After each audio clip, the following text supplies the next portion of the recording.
qu'on retrouve maman et papa, qu'on arrête les méchants et qu'on sauve le monde. Bon, vous savez comment ça marche YouTube? En gros, maintenant, plus personne n'est abonné à rien. Les gens regardent leurs suggestions et choisissent en fonction. Et comme partout sur internet désormais, il faut respecter l'algorithme qui décide si votre vidéo va arriver dans les fameuses suggestions des gens. Le principe de l'algorithme est simple, la quantité prime sur la qualité. C'est-à-dire qu'il faut maintenir un flux de vidéos pour continuer à gagner ou à avoir de la visibilité. C'est pourquoi on fait régulièrement des réunions afin de trouver des nouveaux sujets, comme Kibi, par exemple la semaine dernière. Mais des fois, il faut juste coller à l'actu et advienne que pourra quoi. Même quand l'actu en question n'est pas remplie des blockbusters qui vous feront cliquer. Bref, c'est pourquoi on m'a collé ici et on m'a dit « Mathieu, fais une vidéo sur le nouveau Spy Kids sur Netflix ». Et moi j'ai fait « Ah ouais, super !» Et je suis là quoi, voilà. Bon, donc le nouveau Spy Kids, il est à la hauteur de ce que vous suspectez. C'est moche, c'est pas drôle, c'est mou, c'est extrêmement mal joué. Cependant, pas de quoi blablater pendant 1 heure. Et finalement, il est peut-être là le thème de ma vidéo. Parce que pour être honnête, quoi que je le dise, je sais que je vais avoir ce type de commentaire. Le célèbre « Oui, mais au fond c'est pour les gosses, donc vous ne devriez pas donner votre avis ». Le fameux « Vous n'êtes clairement pas la cible ». Et le véritable point Godwin de la critique de cinéma jeunesse « D'abord mon fils de 10 ans, il a adoré, donc si Enzo dit que c'est bien, c'est bien ». Bon alors déjà, si vraiment il n'y a que les gosses qui peuvent traiter les films ou les séries destinées aux gosses, je suis curieux de voir la gueule de leur rédaction. Ensuite, nous, on fait que donner notre avis, mais bon ça, on le fait que le répéter tout le temps. Et enfin, peut-être qu'Enzo, il est pas si spécial, et qu'il a des goûts de chiottes. Tiens, pensez à ça peut-être. Oui, désolé, moi je dois avertir, j'ai pas d'enfants et j'aime pas trop ça, ils me font peur. Je reste fidèle à mon mantra, si le chien survit et l'enfant meurt, c'est que c'est un bon film d'horreur. Voilà, comme quoi la critique c'est pas si compliqué. Enzo. Mais tous ces commentaires de parents indignés qu'on ait pu émettre un avis contraire à celui de leur petit bout de chou, ils me font quand même cogiter. Comment traiter le cinéma destiné exclusivement à des enfants? C'est pas facile de répondre à cette question et en toute sincérité je n'ai pas la réponse. Mais je pense que c'est intéressant. Pour creuser un peu le sujet, je vais prendre ces commentaires donc dans l'ordre. D'abord, c'est bon, c'est pour les enfants, c'est normal si c'est nul. Alors, que veulent dire ces gens? Principalement que des enfants de 10 ans n'ont pas vocation à s'extasier devant un plan séquence, ce qui n'est pas faux, qu'ils ne cherchent pas forcément une analyse poussée des nuances de l'ontologie élémentaire d'un scénario, ce qui n'est pas faux non plus, mais ce n'est évidemment pas ça qu'on critique. Bien sûr que Spy Kids Armageddon n'est pas un film complexe narrativement, c'est l'histoire de parents espions qui se font temporairement remplacer par leurs enfants espions. Vous savez, comme dans Spy Kids, Spy Kids 2, Spy Kids 3, et plus subtil dans Spy Kids 4. On pourrait même passer sur les CGI dégueulasses, après tout c'est dans le style visuel du film, qui assume le côté presque jeu vidéo de son univers, bon c'est comme dans le 3 mais passons. C'est même une partie de l'intrigue. Par contre, on peut critiquer la manière dont c'est fait et dont c'est raconté. En termes de narration, on peut regretter que ce soit non pas aussi simple, mais aussi bête. Parce que certes, les enfants ne peuvent peut-être pas suivre une intrigue complexe, mais il existe des intrigues simples et logiques. Ou alors c'est supposé que tous les enfants sont bêtes. Et après on dit que c'est moi qui les aime pas. En termes de mise en scène, on peut regretter que les scènes d'action ressemblent à ça.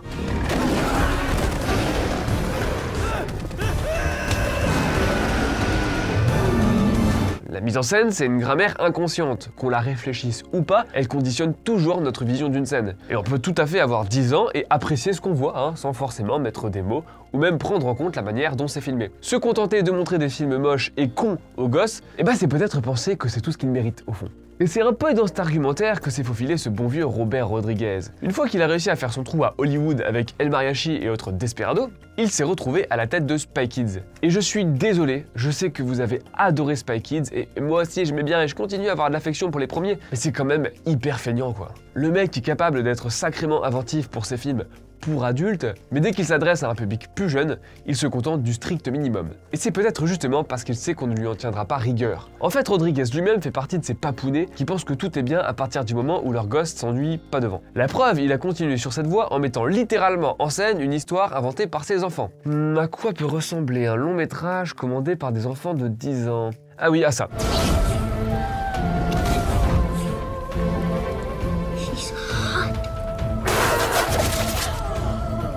Ça s'appelle Shark Boy et Lava Girl et c'est à peu près aussi agréable qu'une double énucléation. Au passage, il y a bien eu une suite de ce truc commandé par, je vous le donne en mille, Netflix. Ça s'appelait C'est nous les héros, ça ferait passer MODOK pour le climax d'Avatar 2, et devinez qui a dû se le taper pour écrire dessus? Et ouais, c'est moi, le jour de Noël. J'attendais une prime de risque, j'ai juste hérité d'une obligation de chroniquer toutes les Zumba numériques pour gosses de Robert. Robert qui va même plus loin. En ce moment, il case tous ses gosses à tous les postes dans tous ses films. Gosses qu'il aime peut-être pas tant que ça d'ailleurs, parce qu'il aura filé des noms de série B avec Scott Adkins. Rogue, Rebelle, Racer. C'est d'ailleurs Racer qui a coécrit Spy Kids 5. Et non, il n'a plus 10 ans, mais 26. À ce niveau, c'est plus un argument, c'est une excuse pour faire des films par-dessus la jambe et se cacher derrière le sempiternel « Oh ça va, c'est pour les gosses, hein ». Bref, c'est parfois les artistes eux-mêmes qui entretiennent cette idée selon laquelle on peut bâcler les films destinés aux enfants, parce que de toute façon, ils comprennent rien. Et au fond, peut-être qu'ils ont raison. Peut-être que ça vaut pas le coup de soigner l'inconscient et l'éducation à l'image des enfants, parce que de toute façon, ils auront tout oublié quelques années plus tard.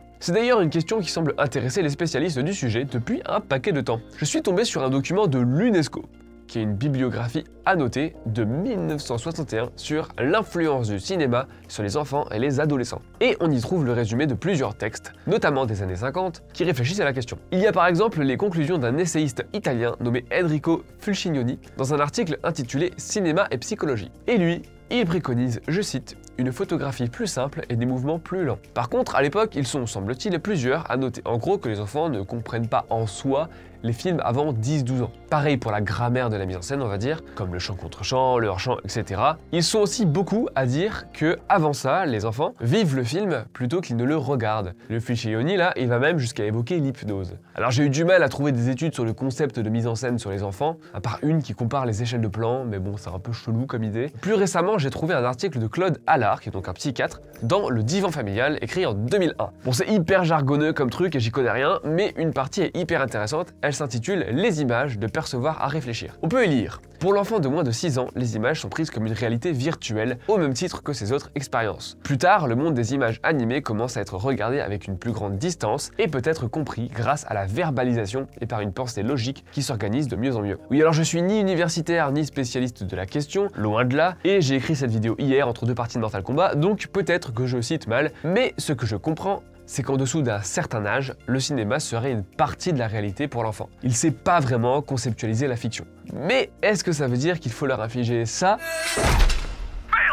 Franchement, c'est au-dessus des compétences. S'il y a un psychiatre dans les commentaires, je suis très curieux d'avoir votre analyse. Ah oui, aussi au début, j'ai trouvé un gars hyper connu qui disait un peu la même chose que moi, à savoir que bon, c'était quand même dommage de vider les histoires de tout sens en les adaptant au cinéma ou au théâtre. Mais après, je suis allé sur sa page Wikipédia et la section critique et controverse fait la moitié de l'affiche, donc je vais éviter. Bref. Premier argument, c'est pas grave si les films sont nuls parce qu'ils sont pour les gosses. Je sais toujours pas si c'est vrai ou si c'est faux, mais je sais à peu près que la conception d'un film est très différente pour l'enfant avant un certain âge. Donc il y a bien une différence de perception entre moi, le critique blasé qui se tape son 12e film de la semaine entre midi et 2, et Enzo, qui regarde Spy Kids Armageddon parce que c'est super coloré. Bon.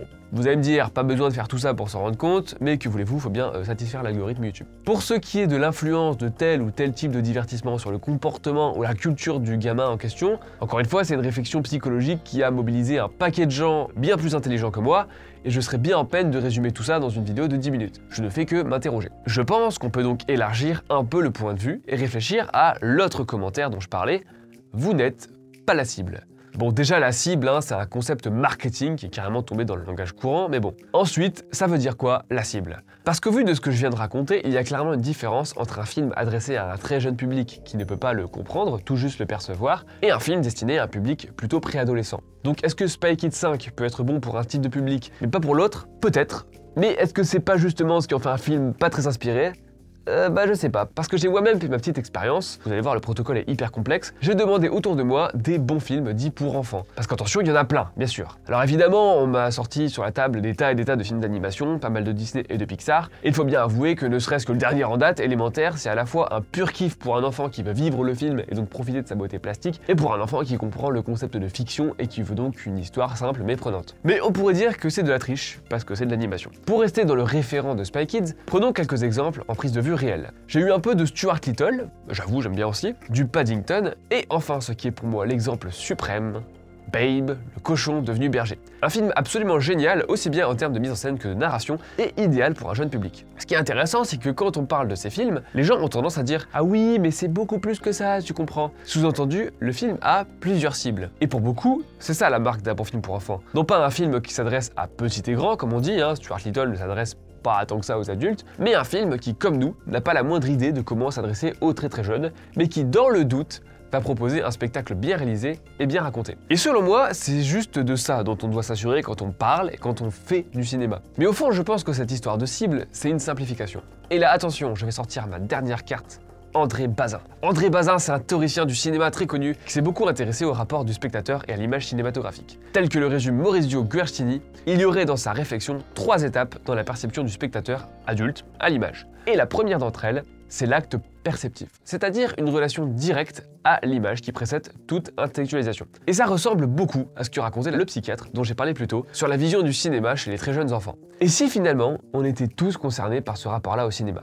Et si on n'appréhendait pas déjà tous le cinéma, souvent, comme une forme de réalité? Idée encore plus basilienne d'ailleurs. Babe, un cochon dans la ville, c'est exactement plus qu'un film pour enfants. C'est un film qui soigne toutes les étapes de l'appréhension du film, de la simple perception à l'intellectualisation du dispositif. Et c'est pour ça qu'il fonctionne sur autant de publics. Encore une fois, la mise en scène, ça dépasse complètement l'étape de reconnaissance de la fiction. Ça concerne tout le monde, qu'importe l'âge, la classe sociale ou je ne sais quoi. La mise en scène, c'est la matière première du cinéma. Et c'est quand même con de la mépriser à ce point. Attention, je termine en rappelant une ultime fois que mon objectif n'est absolument pas de m'adresser aux parents ou de donner des conseils d'éducation, bien sûr, je serais un très mauvais parent moi-même, mais de réfléchir au traitement du cinéma jeune public qui m'intrigue franchement très sérieusement. En conclusion, Spy Kids 5, c'est nul, et rappelez-vous que la meilleure représentation de ce que c'est qu'un enfant, elle est dans Les Révoltés de l'an 2000. Je vous laisse là-dessus. Si vous voulez plus de nous qui racontons n'importe quoi en citant des gens beaucoup plus intelligents pour parler de sujets hyper basiques, ok, n'hésitez pas à venir écouter notre podcast qui s'appelle La Réu d'écran large. On y parle de plein de trucs comme de Margot Robbie, de Ryan Gosling, mais aussi des films catastrophes, des films de requins et de plein de types de cinéma. Sur ce, je vous dis à plus, salut. Stop.